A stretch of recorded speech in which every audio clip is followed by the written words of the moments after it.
tous et à toutes et merci d'avoir choisi Congo Buzz Télévision pour vous informer à la une de l'actualité. Ouverture ce jeudi 17 avril de l'Expo Béton dans la province du Grand Katanga à Lubumbashi, placé sous le thème les corridors sud de la RDC SADC, projet à développer et opportunités d'affaires. Ces rendez-vous économiques abordera des discussions sur l'importance des corridors dans les commerces et les échanges économiques en Afrique australe. Et puis, l'Assemblée nationale a adopté ce jeudi 17 avril la loi portant prorogation de l'état de siège sur 343 députés présents à cette session. 34 ont voté contre, on note 5 abstentions pour la prorogation de l'état de siège dans la partie est de la RDC, au cours de laquelle Matata Pogno a fait appel au respect de la jurisprudence à suivre. Voilà pour les titres. Dans l'actualité de ce jeudi, le président de la République, Félix-Antoine Tshisekedi, a participé cet après-midi à la 9e édition de l'Expo Béton qui se tient à Lubumbashi, un événement qui met au centre la promotion de l'économie congolaise. Plus de détails avec Héritier Chako. Aussitôt arrivé à Lubumbashi, c'est jeudi vers 13h, heure locale, le président de la République, Félix-Antoine Tshisekedi, a posé la première pierre pour la construction d'un nouvel aéroport de Lubumbashi. Un aéroport répondant aux normes internationales pour Lubumbashi, la capitale et poumon économique de la République démocratique du Congo. Deuxièmement, il y aura la réhabilitation de la piste, la réhabilitation complète de la piste existante du code E, y compris la restauration de la chaussée, un nouveau balisage de l'aérodrome et une signalisation actualisée pour répondre aux normes internationales de sécurité et de performance. Troisièmement, on va faire une nouvelle aire de trafic, une construction d'une nouvelle aire de trafic pouvant accueillir 4 avions de code E ou 8 avions de code C, équipés de systèmes d'entretien avancé pour faire face à l'augmentation du trafic. Après l'aéroport, le chef de l'État s'est rendu au nouveau bâtiment de l'Assemblée provinciale du Haut-Katanga où il a prononcé un discours à l'occasion de l'ouverture de la 9e édition Expo Béton, un événement qui promouvoit l'économie congolaise. Que cette 9e édition d'Expo Béton soit un catalyseur d'idées et d'actions pour bâtir une République démocratique du Congo plus connectée, plus prospère et plus unie. Sur ce, je déclare officiellement ouverte la 9e édition d'Expo Béton RDC 2025. Félix-Antoine Tshisekedi est dans le Haut-Katanga pour une mission de service. Sa présence ce jeudi à Lubumbashi témoigne de son attachement à cette province et sa population et tient à la croissance de l'économie nationale. Pour nos entrepreneurs, nos agriculteurs. Et le président Félix Tshisekedi a reçu mercredi 16 avril son homologue togolais Faure Gnassingbe, nouveau médiateur désigné par l'Union africaine pour relancer les efforts de paix dans l'est du pays. Leur rencontre intervient 4 jours après la reprise officielle du dossier par le chef de l'État togolais. Images et commentaires. 4 jours après sa désignation par l'Union africaine pour conduire le processus de paix dans l'Est de la République démocratique du Congo, en remplacement du président angolais Joao Lourenço, le nouveau médiateur et président togolais Faure Gnassingbe a effectué ce mercredi une visite à Kinshasa juste après sa rencontre le même jour à Luanda avec le président Lourenço, actuel président de l'Union africaine. Le président Félix Tshisekedi et son hôte ont eu un tête-à-tête avant d'élargir la rencontre avec les délégations de ces deux pays amis.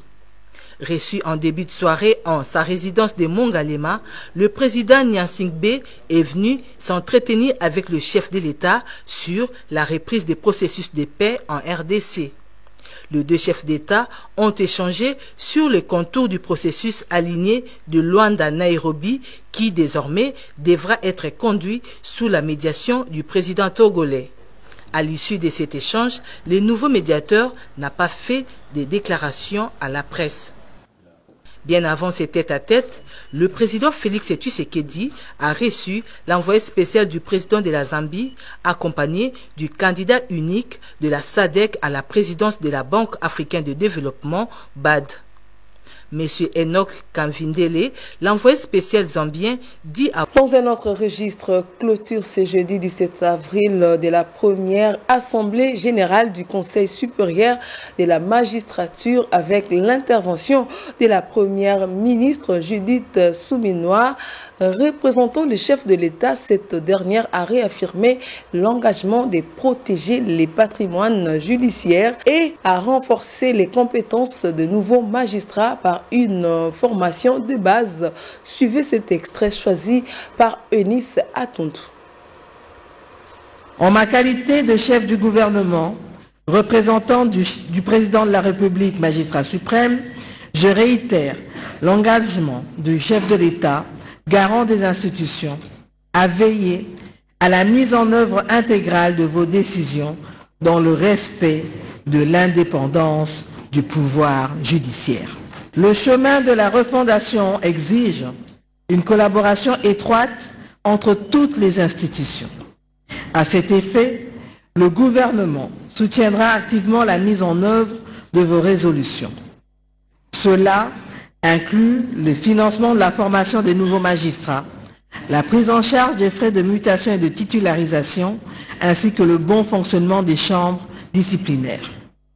Ces mesures sont essentielles pour doter notre justice des moyens nécessaires à son renouveau. Il est aussi impérieux de revitaliser le cadre de concertation entre le gouvernement et le Conseil supérieur de la magistrature. Ce dialogue, qui devra se tenir régulièrement sous mon autorité, conjointement avec celle du président du Conseil supérieur de la magistrature, permettra d'harmoniser nos efforts tout en préservant l'indépendance judiciaire. En impulsant cette Assemblée générale ordinaire, le président de la République, magistrat suprême, a voulu marquer un retour à la régularité statutaire.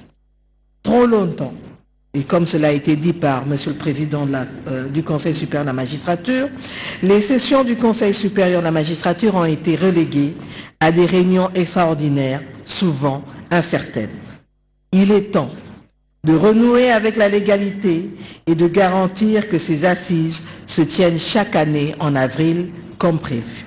Repose sur des institutions qui fonctionnent avec constance et régularité, au même titre que les autres pouvoirs de l'État. Comme annoncé dans les sommaires, la 4e plénière de la session de mars de l'Assemblée nationale tenue ce jeudi 17 avril a adopté la loi portant la prorogation de l'état de siège en Ituri et au Nord Kivu, également de l'adoption des résolutions de la révision de la Cour des comptes. Cette session plénière s'est axée sur 3 points à l'ordre du jour et a connu la participation du vice-ministre de la Justice qui représentait les ministres de la Justice qui a prononcé la dernière lecture suivait. À ce jour, il est de notoriété publique que la situation sécuritaire à l'est de notre pays, de notre patrie, terre de nos ancêtres, demeure préoccupante. En conséquence, la prorogation de ces régimes d'exception s'avère indispensable. Elle permettra, comme par le passé, à nos forces de défense et de sécurité de continuer à faire face aux multiples tentatives d'incursion et d'attaques multiples de la coalition terroriste M23, RDF et AFC et d'autres forces négatives. Le projet de loi que je soumets à ce jour à votre auguste Assemblée comporte 3 articles. Le premier est consacré à l'autorisation de prorogation de l'état de siège pour une période de 15 jours qui prend cours le 22 avril 2025. Et donc, au vu des résultats de vote, l'Assemblée plénière adopte le projet de loi portant prorogation de l'état de siège sur une partie du territoire de la République démocratique du Congo. Et je vous remercie. Au cours de cette session plénière, le député national Eliezer Ntambwe a plaidé pour la prise en charge des soins médicaux des députés nationaux et par la même occasion, quelques députés ont défilé sur le perchoir, ont aussi plaidé pour la situation des réfugiés de guerre à l'est de la RDC. Suivez à tour de rôle leurs interventions. L'article 116 de notre règlement d'ordre intérieur, honorable président, exopessa certains droits des parlementaires, honorable président.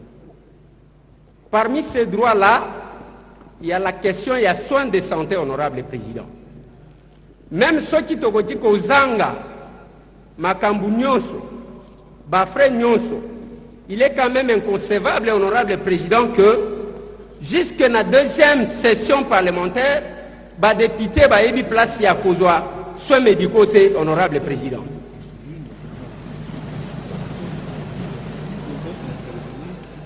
Tozali Awa, honorable président, oui, nous sommes, honorable président, docteur Azotunanga, il faut qu'on ait un règlement d'ordre intérieur, ceux qui ont dit règlement d'ordre intérieur. Honorable président, nous avons estimé important, il y a qu'à rappeler une chose. Lors de votre campagne pour arriver au bureau, honorable président, que nous sommes les autorités budgétaires. Par conséquent, on ne doit pas être là comme si nous commandons même les petites choses. N'a droit à cause de l'anango, honorable président. Aujourd'hui, tel que nous sommes dans cette chambre, tous allez se débrouiller, même pour je ne dis pas que je suis malade. Mais c'est anormal, il y a que jusqu'à la deuxième session parlementaire, les honorables députés ne savent pas où se faire soigner, honorable président. Nous avons rencontré des enfants qui ne connaissent plus le goût d'un repas complet, de mères qui accouchent sans assistance, de familles séparées, des hommes qui regardent le vide sans espoir. Leur seule faute, être nés sur un territoire ravagé par la violence, causée par une guerre d'avidité, un conflit hégémoniste et géopolitique. La santé maternelle est une tragédie. Malgré les défis immenses auxquels nous faisons. Aucune dignité. Le médicament manque cruellement. Les maladies les plus bénignes deviennent mortelles. Je ne devrais pas aller sans l'autorisation préalable de l'Assemblée nationale devant la Cour constitutionnelle. Je suis allé par respect. En fait, les lois de ces pays doivent être respectées. Ce sont les déclarations de l'ancien Premier ministre de la RDC, Matata Ponyo, au cours de la session plénière de ce jeudi suivant. Je suis parti par respect à la Cour, comme je l'avais dit, en avril 2021. 4 ans, mois sur mois, alors que je me trouvais à Conakry, j'ai été invité à comparaître devant la Cour constitutionnelle.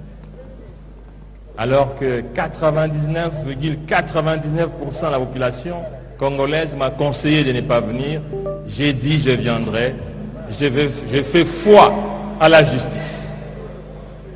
Honorable Président, j'ai été surpris, comme tout le monde, d'être encore convoqué à la Cour constitutionnelle et je suis parti par respect, parce qu'en principe, en tant que député national, couvert par des immunités parlementaires, je ne devais pas y aller sans qu'il y ait une autorisation préalable de l'Assemblée nationale. C'est ça ce que recommande la Constitution de la République et c'est ce que recommande les règlements d'ordre intérieur de cette institution où nous sommes.